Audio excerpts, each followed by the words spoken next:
genuinely anxious when you are without your smartphone. Accidentally leaving your phone at home or misplacing it fills you with dread and significant discomfort to the point of panic. If your smartphone feels more like a fifth limb you can't live without, then you have an unhealthy dependence on it. Number 2, during a face-to-face conversation with someone, you find it hard to maintain focus and concentration on what you're talking about.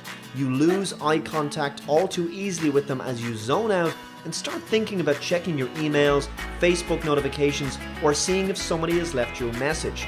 Your smartphone seems to leave your mind in a hyperactive and constantly distracted state, and you find yourself reaching for your phone without even thinking about it. Number 3, you're in a public place with friends or family, but you spend more time playing around on your phone than conversing with them. Perhaps you're at the dinner table and you regularly feel the compulsion to check your phone. Worse still, your friends and family start complaining about how antisocial your behavior has become. Number 4, you notice that your smartphone is starting to get in the way of your life. You spend an exorbitant amount of time with your head buried in your smartphone screen and find hours passing by playing Candy Crush or messing about on Instagram or Snapchat. Your timekeeping suffers and you start showing up late for things when you were once highly punctual. You begin to realize how unreliable you've become. Technology is wonderful when used in the right ways and to the right degrees, but when it ends up making us busier to the point where we lose touch with what's actually important, then we need to make a change. Finally, number 5, you feel the need to document everything in your life. With social media and a smartphone camera, it's possible to document almost everything you do in your day-to-day life, but is it really necessary? Maybe you're at a rock concert or some other event and you find yourself not really watching the event, but merely watching it through your smartphone screen. People seem to do these kinds of things to show off to their friends or work colleagues. Maybe they were at some awesome rock concert, they want to share it on social media, but guess what? That's both needy and approval-seeking behavior, and no one wants to watch that footage anyway. It probably looks and sounds like crap. They could probably just watch the concert in much higher quality on YouTube if they wanted to. If you find yourself less engaged in your life and more like an observer instead of a participant, then it's time to put the smartphone down. So guys, those were just some of the signs of smartphone addiction. These amazing devices should probably come with a health warning in my view, a kind of caution about the potential dangers of overuse.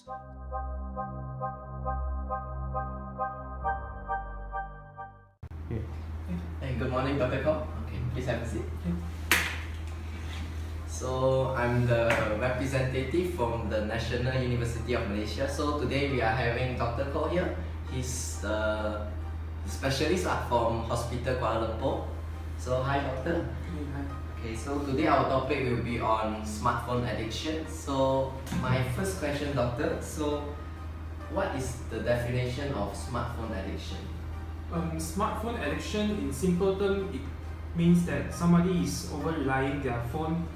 And actually there's another term for it which is known as nomophobia, which means someone would experience a severe form of anxiety when they cannot reach their phone. And actually this is a very serious issue in Asia, where there's actually a study done in the year of 2015 where they conducted this test on 1,000 South Korean students, middle school, and then they found out that more than 90% of them are using phone more than 3.5 hours a day.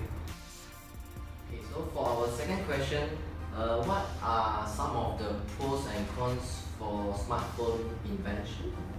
I think the invention of smartphone, we all know lah. The pros would be that we can convey message more easily, and then we can reach anybody, like doesn't care where you are and whenever you want to connect somebody. So this is actually an advantage where most youngsters nowadays they use smartphone to conduct virtual meeting with their employers or employees, and then they use them to run their business. But everything that is good must have something bad in it, right? Yeah. So the bad side would be the smartphone addiction. And then the most common consequences of smartphone addiction is the neck problem and your joint problem, because you use the phone too long without relaxing your muscles of your neck, and then with incorrect posture it causes you to have pain. And then the second one, I think will be loss of focus during studies. As you know now, right? Even in university, you can see that university students, they always play with their phones during class. So I guess that's it. This issue, the smartphone addiction, is a severe issue in our society. So, what is your opinion on how to overcome this addiction, smartphone addiction? I think in order to overcome this smartphone addiction, for the younger one, the parents should monitor them more closely. Because now, most parents, especially for those that are very young and then hard to control, right, they always just give them smartphone and then ask them to play with them. And then they never control the time and when they are playing it. If sometimes they even let their children play when it's like 12 a.m. or something. So I think the first point is that parents need to monitor them and monitor them closely.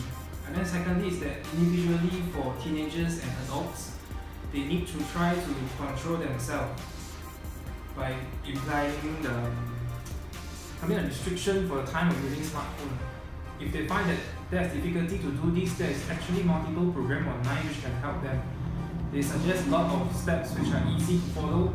So I really suggest them to do that if they find it difficult. Okay, so for our last question of the day, so what are the signs and symptoms of smartphone addicted? I think the sign and symptom is very obvious that you can observe even for yourself. The first one is that the first thing you wake up, you play with your smartphone instead of doing anything else. And then the second one would be that even before you sleep, you play with your smartphone and then you sleep with your smartphone. And this is very common nowadays, which is very shocking. And then I think the third one, which would be the one that I mentioned just now, which is anxiety. There are certain individuals that feel very anxiety when they cannot locate their smartphone, even just for, even they just lost track of their phone location like 1 or 2 minutes and then they already panic like that. So that's all. Okay, thank you, doctor. Thank you. Okay, Thank you once again. Yeah. Okay, thank you.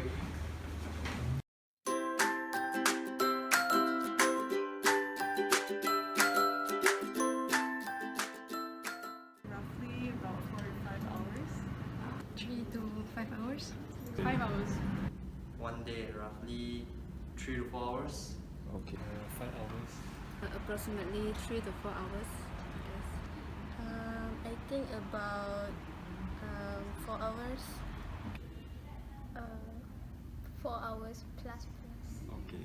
I think should be 6 to 7 hours at least.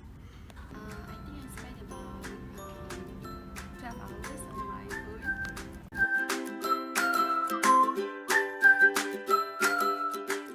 I use smartphone basically for class groups, assignments, and to get information. To release stress. Go through the Facebook, WhatsApp, and message as well. Social media. Scroll Facebook, Instagram, and WeChat. I think like playing games and then searching for information and then that's all. Facebook, Twitter and so on. The social media. Checking for the WhatsApp, for the Instagram, Facebook. Okay. The purpose of me using smartphone is to release my stress. And through my smartphone, I can listen to music and watch videos and surf the internet, search for anything that I don't know when I'm studying, things like that. I watch dramas, videos, and for study purpose. Okay. Normally I scroll through Facebook, Instagram, and sometimes Google some information for my study.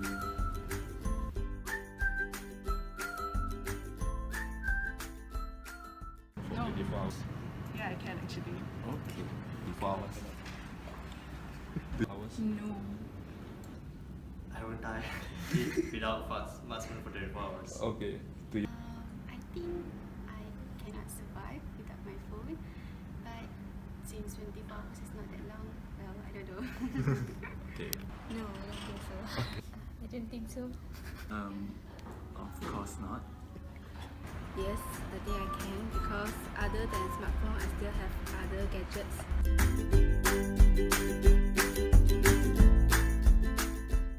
Kind of. Quite a lot, really. Yes. Okay, good. I think it's okay.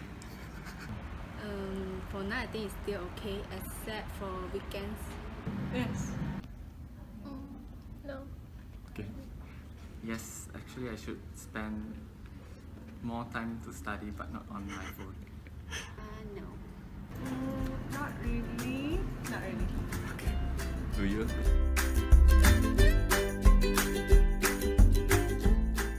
I don't have any game app on my smartphone, honestly. No.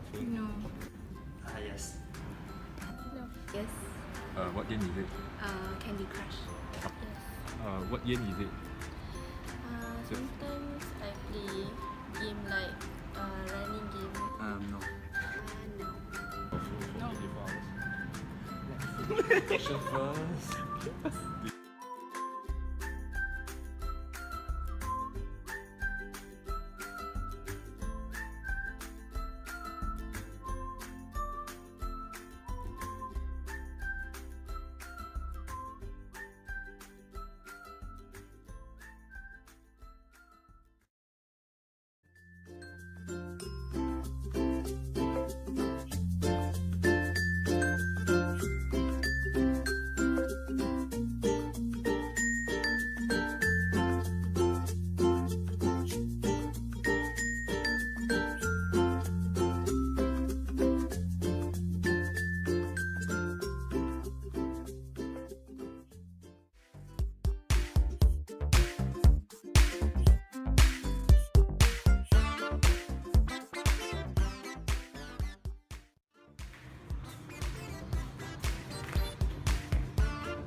What if Jimmy doesn't do this? What if Jimmy is not on his phone? All of this wouldn't have happened.